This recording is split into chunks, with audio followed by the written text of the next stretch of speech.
it's your girl Grace. And it's your girl Mercy. And today we are going to be looking at the comments that you guys wrote to us and answer them.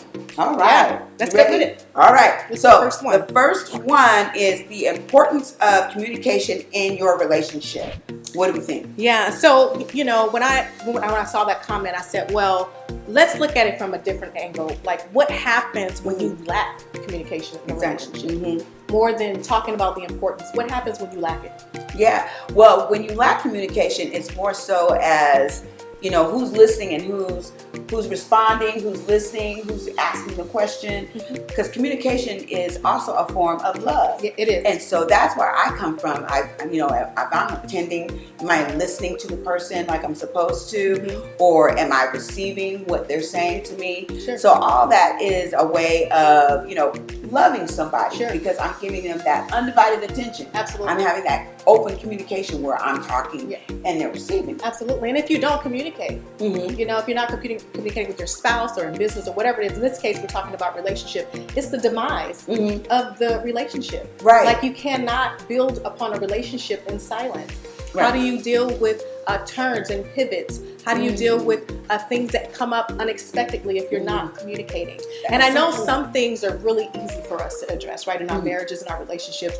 We're talking about real communication. We're talking about issues with children, issues in finances, issues with traumatic events that come in, deaths in families, things that come up in serious situations in marriages. We're talking about real in your face communication. Right. It's important to have, otherwise your relationship is not going to last. No, it's not. Communication is a key to a successful marriage. It is. It really is. And without communication, your marriage will fail, because communication is like one of the top things I would say that you need to have in a successful marriage, and being, you know what, I'm going to go there, and being happy.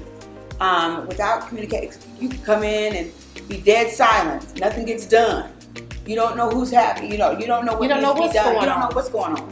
You don't know what's going on with the kids, because you kept that communication from your spouse. Absolutely. So those things are very important, guys. I would say that was probably the most important thing that I've seen as a coach, being in lack. Yeah, and I think from like a grace perspective, like, how do you address this in a situation? I think it's that you have to have grace in communication, period. Because communication is a skill. Yes. And not everybody knows. Not everybody knows how to communicate, and it's important that you practice it. You practice good communication, because you're trying to communicate words in your mind that's going to be received by the receiver. And if they don't get it, the communication is going to be called a miscommunication. Yes. And that is not what we want. The goal is for the receiver to understand what it is we're trying to say. So just remember the importance of communication, that it's a skill, and to practice it. And if you don't know how to do it, then go get some help, get some training with that. But in the meantime, while you're learning on how to improve yourself in that area,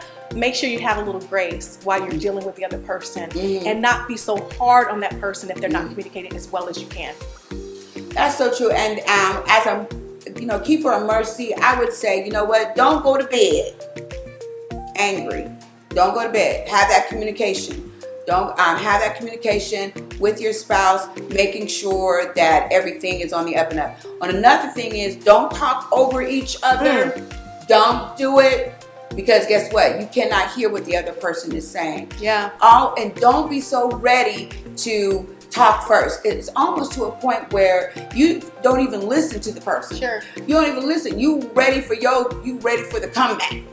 No, do that. Always be in ready ears. I always say that to students that I'm teaching.